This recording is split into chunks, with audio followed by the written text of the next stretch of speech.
Pour devenir un milieu de terrain plus intelligent, il faut comprendre dans quel rôle tu te trouves dans telle ou telle situation de match par rapport à ta distance avec le ballon. Et ce que l'on va voir aujourd'hui, c'est une méthode d'apprentissage du FC Barcelone et de la Masia, mais aussi de d'autres clubs en Espagne aujourd'hui qui l'utilisent. Donc écoute bien, c'est la méthode des trois zones et grâce à ça, ton niveau en tant que milieu va augmenter et atteindre progressivement le niveau d'un footballeur professionnel.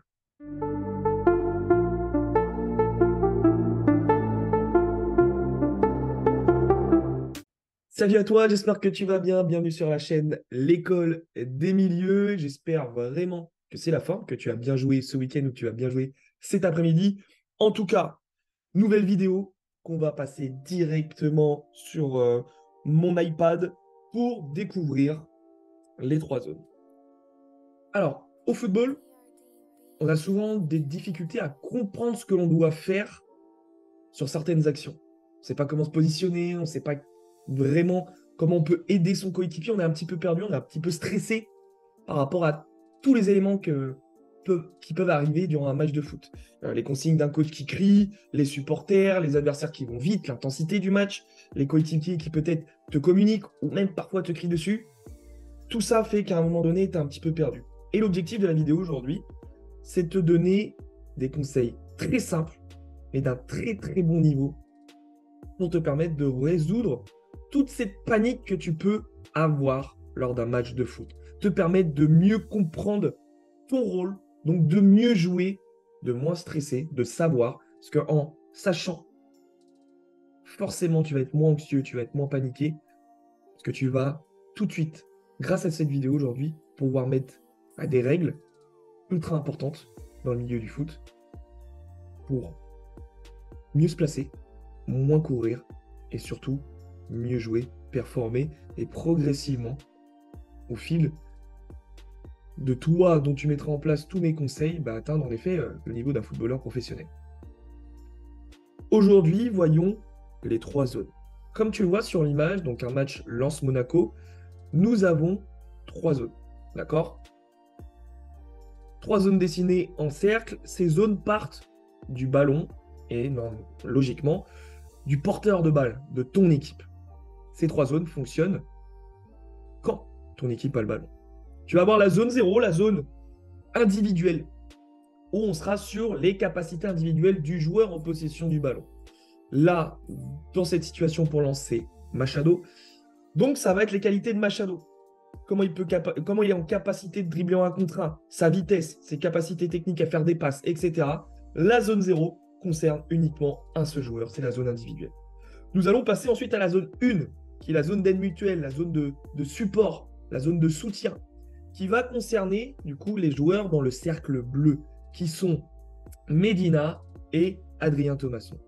C'est l'aide directe, l'aide la plus proche. On vient soutenir le coéquipier qui a le ballon parce que je suis dans cette zone 1, donc dans la zone proche de lui, pour le soutenir. Il ne sert pas à grand-chose d'avoir énormément de joueurs dans cette zone. D'accord?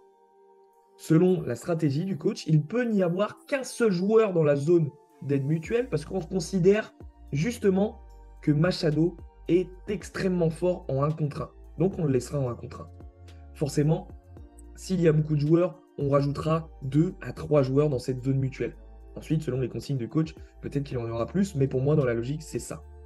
Nous allons ensuite avoir une zone très importante et très difficilement comprise par les joueurs. La zone 3. Le rôle de coopération. Ce que j'aime bien dire dans mon accompagnement Be Smarter, Be Stronger, la zone d'imagine action. C'est là où les joueurs vont devoir imaginer ce qu'est en capacité de faire Machado. Est-ce qu'il va essayer de dribbler en 1 contre 1 et du coup se trouver en centre? Va-t-il trouver Thomasson? Et ce qui fait que mon rôle va peut-être changer. Donc quel appel je peux faire? Imaginons, alors je vais essayer de sortir d'ici. Imaginons que Machado décide de dribbler en 1 contre 1. Et il file vers le but. Openda l'attaquant ici, là je n'ai plus le nom, va plonger à la surface parce qu'il imagine que Machado va faire un centre. Donc il va prendre de l'avance tout de suite sur son appel pour venir attaquer la surface. Imaginons, ici, que Machado décide de la passer à Medina. Ce qui fait que Fofana, parce qu'on est en saison 2022-2023, va se transformer en aide mutuelle à Medina. Alors c'est Fofana ici ou là, je ne sais plus. Bref, les deux joueurs ici vont se transformer en aide mutuelle. Donc ils vont se positionner pour être une solution courte. Ou Machado décide de trouver Thomasson. Et là, Openda peut soit décider de rester en coopération et de partir en profondeur pour une possible passe de Thomasson en profondeur, ou venir en aide mutuelle. Ou l'autre milieu de terrain ici, venir en aide mutuelle et permettre aussi à Openda de rester dans l'imagination, donc imaginer la possible passe de Thomasson. Tout ça est un travail de réflexion. Je vous montrerai ensuite en vidéo l'action réelle qui va se passer. Mais, pour résumer rapidement, zone 1, individuelle, technique individuelle, mes capacités individuelles pour faire la différence. Zone 1, donc j'avais dit zone 0, zone 1, aide mutuelle, est une solution courte dans les pieds pour mon coéquipier. Ou, voilà, me déplacer juste ici pour la profondeur, etc. Mais être une solution de passe courte. La distance de passe va faire, ma distance avec le porteur de balle va faire que je suis dans telle ou telle zone. Et ensuite, une zone extrêmement importante. Mon imagination par rapport aux capacités de mes différents coéquipiers. Qu'est-ce qu'il est en capacité de faire? Ça se peut, il peut me mettre directement le ballon ici, donc je vais lui proposer un appel. Et ensuite me replacer ici, il a choisi de trouver Thomasson, et pourquoi pas me mettre en aide mutuelle, en support.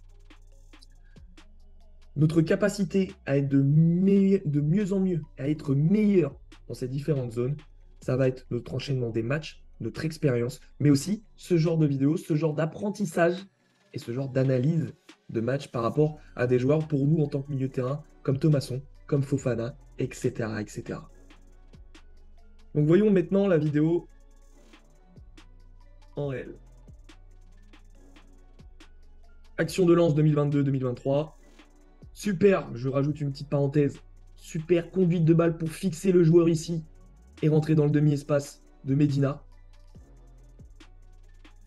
Il trouve Machado. Machado décide tout de suite de trouver Adrien Thomasson. 1-2. Et là, Openda démarre. Openda imagine un possible centre. Et l'autre milieu de terrain, il l'imagine aussi. Et ça nous intéresse, nous, en tant que milieu de terrain. Il va venir accompagner. Et là, ils sont tous les deux en avance. Vous allez voir. Là, lui a pris une option énorme. Bien que ça ne sera pas lui qu'on trouvera. Parce que, voilà, super centre. Le flair de l'attaquant. Mais regardez, milieu de terrain placé ici. Parce qu'il a imaginé le possible centre en retrait. Il n'est pas allé jusqu'au bout, marcher sur les pieds d'Openda. Openda avait imaginé le centre entre le 6 mètres et le but. Pourquoi aller dans la même imagination que mon coéquipier et se marcher dessus?